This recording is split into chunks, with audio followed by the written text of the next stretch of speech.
देखन में छोटा न लगे, घाव करे गंभीर। ये कोट अगर किसी सुपर हीरो पर बहुत ही परफेक्ट साबित होता है तो वो है द एंटमैन, जिसके मार्वल सिनेमैटिक यूनिवर्स की फनी और बैडएस अप्रोच ने सुपर हीरोज की तरफ यूनिक और नया नजरिया दिया। और आज एंटमैन मार्वल सिनेमैटिक यूनिवर्स का इंटीग्रल हिस्सा बन चुका है, जिसकी तीसरी instalment Ant Man and the Wasp Quantumania को 2023 में रिलीज किया जाएगा। इसी मौके पर कैसा होगा एंटमैन की दोनों मूवीज को और भी बेहतरीन तरीके से जानना, जिसकी रिक्वेस्ट हमें हमारे सब्सक्राइबर्स ने कई बार की थी, जिसके लिए आप सबका बहुत बहुत शुक्रिया। तो चलिए इसी नोट पर जानते हैं 15 अमेजिंग, माइंड ब्लोइंग और awesome the Ant Man movies facts, वो भी भारी भरकम स्पॉयलर्स के साथ, जहां पर आज की वीडियो में आपको पता चलने वाला है कि एक्चुअली एंटमैन की मूवीज पर काम कब से चल रहा है, क्यों कॉमिक बुक से अलग हैंक पिम के बजाय स्कॉट लैंग को एंटमैन दिखाया गया, किस तरह से शूट किए गए थे एंटमैन के श्रिंक वर्जन्स को, और फाइनली जानेंगे इन मूवी सीरीज के कुछ क्रिटिकल और फाइनेंशियल अचीवमेंट्स के बारे में। ये और बहुत कुछ आपका इस वीडियो में इंतजार कर रहे हैं, तो देर किस बात की। हे गाइस, मेरा नाम है पंकज सागर और आपका स्वागत है गेमों को हिंदी की एक और फ्रेश वीडियो में। Now without wasting any more time, let's get started. Of course Ant Man Marvel Comics के कैरेक्टर है, जो हमें पहली बार मार्वल कॉमिक्स के टेल्स ऑफ एस्टोनिश के इशू नंबर 35 में देखने को मिला था, जो पब्लिश हुई थी 1962 में, created by Stan Lee, Larry Lieber and Jack Kirby. अब भले ही एंटमैन की शुरुआत MCU फेज 2 के एकदम लास्ट में हुई हो, लेकिन एक्चुअली एंटमैन की ओरिजिनल मूवी पर काम 1980s के जमाने से चल रहा है, जहां पर सबसे पहले Stan Lee New World Pictures के साथ मिलकर एंटमैन की अपनी सोलो मूवी पर काम करना चाहते थे, लेकिन उस समय ये प्लान कहीं आगे नहीं बढ़ पाया। वहीं पर दूसरी ओर आर्टिजन एंटरटेनमेंट ने इस मूवी को डेवलप करने के लिए अनाउंस किया। वहीं पर 2003 में British film maker Edgar right ने एंटमैन के बहुत बड़े फैन होने के कारण उन्होंने इस मूवी को लिखने की जिम्मेदारी उठाई, जिसमें बेसिकली हमें हैंक पिम के एंटमैन को 60s के जमाने में दिखाया जाता और इवेंचुअली कहानी स्कॉट लैंग तक पहुंचती। लेकिन नैनो टेक्नोलॉजी और उसके कॉन्सेप्ट को समझने में ही एडगर राइट ने थोड़ा ज्यादा वक्त बिता दिया और इवेंचुअली मूवी टाइम पर न बनने के कारण मार्वल सिनेमैटिक यूनिवर्स को बिना एंटमैन के ही शुरू करना पड़ा।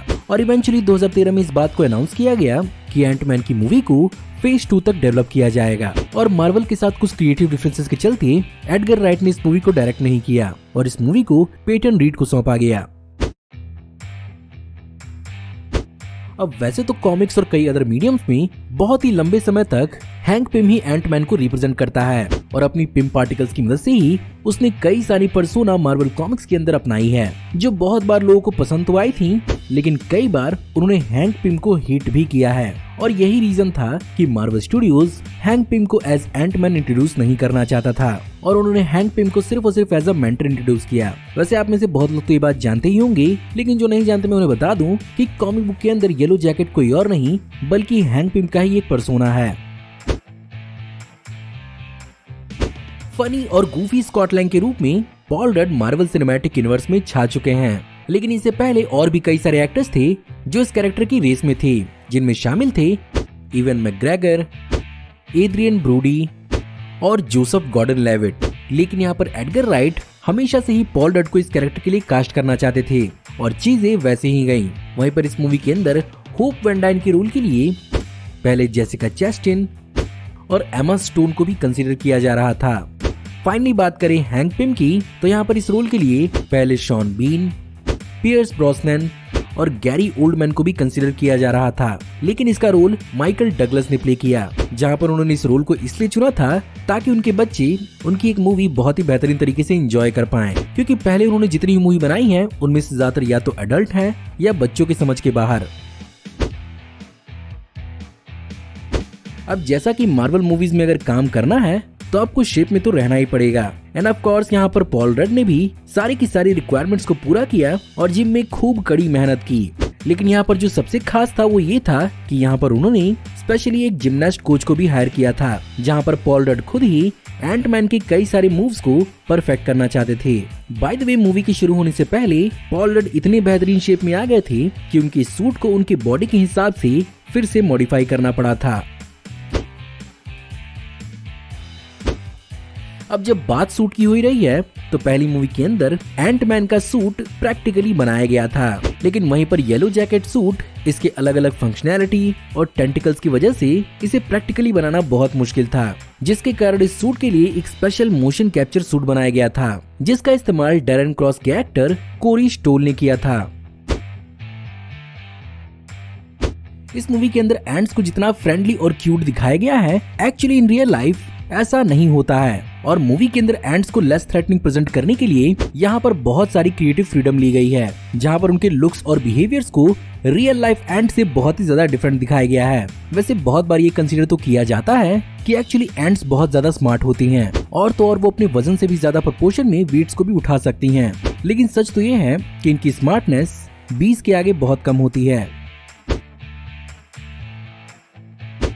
इस मूवी के अंदर हमें एंथनी मैकी की सैम विल्सन का कैमियो बहुत ही ज्यादा रिफ्रेशिंग लगा था और इस कैरेक्टर को इस मूवी के अंदर इंक्लूड करने का इंस्पिरेशन पॉल रड को ही आया था, जिन्हें captain America the winter soldier में सैम विल्सन का कैरेक्टर बहुत ज्यादा पसंद आया था। वैसे इस कैमियो के अलावा भी एक और कैमियो प्लान किया जा रहा था, जहाँ पर बेसिकली यहाँ पर हमें अर्निम जोला भी दिखने वाला था, जो अपने कॉमिक एक्यूरेट रोबोटिक फॉर्म में दिखता। वैसे इसके कॉन्सेप्ट आर्ट में काम किया गया था, लेकिन ये कैमियो पॉसिबल नहीं हो पाया। अब जैसा कि हैंक पिम ही कॉमिक बुक के अंदर हैंक पिम ओरिजिनली अपनी वाइफ जेनेट वैन डाइम के साथ एवेंजर्स का ओरिजिनल फाउंडिंग मेंबर था। यहाँ तक कि एवेंजर्स को उनका नाम भी जेनेट वैन डाइम ने ही सजेस्ट किया था। साथ ही साथ एवेंजर्स मूवी के अंदर हमें ब्लैक विडो के बजाय जेनेट वैन डाइम ही दिखने वाली थी, लेकिन जैसा कि एडगर राइट इस मूवी पर काम कर रहे थे, उन्होंने केविन फाइगी को इन कैरेक्टर्स को मेंशन तक करने से मना किया था, वरना शायद आपको आज एवेंजर्स के अंदर बहुत ही अलग कैरेक्टर्स देखने को मिलते।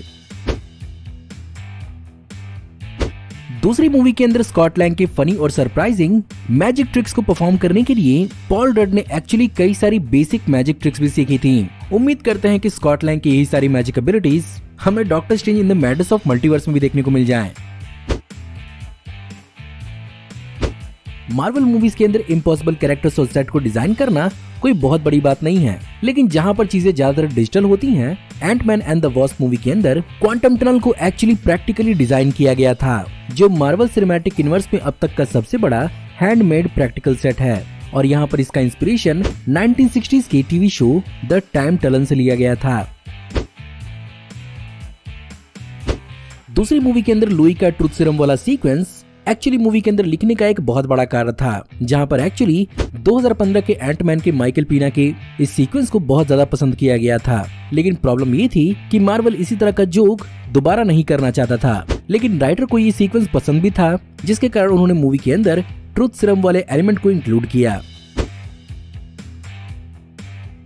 घोस्ट, जिसे एंटमैन एंड द वॉस्प के अंदर बहुत ही ज्यादा खतरनाक और चैलेंजिंग के साथ साथ उसकी कहानी और बैक स्टोरी को बहुत ज्यादा इमोशनल बताया गया है। वेल, अगर सिंपल वर्ड्स में कहूँ तो कॉमिक बुक के अंदर घोस्ट बहुत ही ज्यादा अलग है, जहाँ पर इसका लुक बहुत हद तक अलग तो है ही, साथ ही साथ ये एक मेल कैरेक्टर है और किसी को भी उसकी ओरिजिनल आइडेंटिटी नहीं मालूम। और तो और कॉमिक बुक के अंदर घोस्ट और एंटमैन का सामना नहीं दिखाया गया है, इसके बदले घोस्ट आयरन मैन का विलन है। वेल, इसी मूवी के अंदर हमें मार्वल सिनेमैटिक यूनिवर्स का एक और ऑसम कैरेक्टर जिमी वू को भी इंट्रोड्यूस किया गया, जिसमें शायद आप में से बहुत कम लोग को ये बात मालूम होगी कि एक्चुअली जिमी वू मार्वल कॉमिक्स का कैरेक्टर है, जो पहली बार हमें 1957 के द येलो क्लॉ में दिखा था। और कॉमिक्स के अंदर इसका विलन एक्चुअली फू मैंगचू था, जो कॉमिक बुक के अंदर शैंग-ची का पिता भी था। अब चलिए बात करते हैं एंटमैन की दोनों मूवीज के विजुअल इफेक्ट्स के बारे में, जहां पर ऑफ कोर्स इन दोनों मार्वल मूवी के अंदर भी बहुत सारे विजुअल इफेक्ट्स वेंडर्स ने एक साथ मिलकर काम किया है, लेकिन पहली मूवी के अंदर श्रिंकिंग इफेक्ट्स के लिए specifically double negative visual effect company ने काम किया है। और तो और यहाँ पर श्रिंकिंग एनवायरनमेंट्स के लिए मैक्रो फोटोग्राफी और मोशन कैप्चर की मदद से 3D मॉडल्स का इस्तेमाल किया गया है। साथ ही साथ यहाँ पर हमें 1989 के फ्लैशबैक में हैंक पिम का रोल प्ले करने वाले माइकल डगलस और हार्वर्ड स्टार का रोल प्ले करने वाले जॉन स्लेटरी को डी-एज किया गया था। वहीं पर पैगी कार्टर का रोल प्ले करने वाली हेली एटवेल को एक्चुअली मेकअप से एज दिखाया गया था। वहीं पर दूसरी मूवी के अंदर भी डी-एजिंग का इस्तेमाल मिशेल पाइफर और माइकल डगलस के ऊपर भी किया गया। और तो और इस मूवी के अंदर घोस्ट के 500 विजुअल इफेक्ट शॉट्स थे, जिसमें डी-नैग विजुअल इफेक्ट कंपनी ने काम किया है। अब चलिए बात करते हैं इन मूवीज के क्रिटिकल और फाइनेंशियल अचीवमेंट्स के बारे में, जहां पर इन दोनों मूवीज ने बॉक्स ऑफिस पर बहुत ही अच्छा खासा रिस्पांस दिखाया है, जिनमें पहली मूवी के 130 से 170 मिलियन डॉलर्स के बजट पर इसने 519 मिलियन डॉलर्स कमाए थे। वहीं पर दूसरी मूवी ने 130 से 195 मिलियन डॉलर्स के बजट पर 622 मिलियन डॉलर्स कमाए थे, जो ऑफ कोर्स इन दोनों मूवीज की पॉपुलैरिटी को आपको एक्सप्लेन करने के लिए काफी हैं। लेकिन वहीं पर अगर बात करें क्रिटिकली, तो इस मूवी को जो फैन से अच्छा खासा रिस्पांस देखने को मिला है, इसका कोई क्रिटिकल इम्पैक्ट इन दोनों मूवीज के अंदर नहीं देखने को मिलता है और न ही इन मूवीज को कोई खास अवार्ड्स या नॉमिनेशन मिली थी। तो गाइज ये थे 15 अमेजिंग, माइंड ब्लोइंग और awesome the Ant Man movies facts. Personally मैं इस सीरीज की तीसरी इंस्टॉलमेंट यानी Ant Man and the Wasp Quantumania से बहुत ज्यादा उम्मीद लगाए हुए हूँ और मुझे लगता है कि कांग द कंकरर के इंट्रोडक्शन के साथ ये मूवी एक बहुत बड़ी मूवी साबित होने वाली है। वैसे उम्मीद करता हूँ कि आपको आज की वीडियो पसंद आई होगी और अगर आपको आज की वीडियो पसंद आई हो तो इस वीडियो को लाइक जरूर करिएगा। साथ ही साथ मुझे कमेंट में जरूर बताइएगा कि आपको इस वीडियो में बताए हुए कौन कौन से फैक्ट जानकर बहुत ज्यादा हैरानी हुई और आप इस मूवी सीरीज के बारे में और कौन कौन से फैक्ट जानते हैं। हमारी आने वाली ऐसे ही ऑसम वीडियोस को देखते रहने के लिए हमारे चैनल को सब्सक्राइब करिए, बेल वाले आइकन को दबाइए और हमारी वीडियोस को बिना मिस किए एंजॉय करते रहिए। और अगर आप चाहें तो इस वीडियो के लिंक को अपने दोस्तों ग्रुप्स के बीच में जितना हो सके उतना शेयर करें। Thank you for watching, see you in the next video, till then take care, good bye.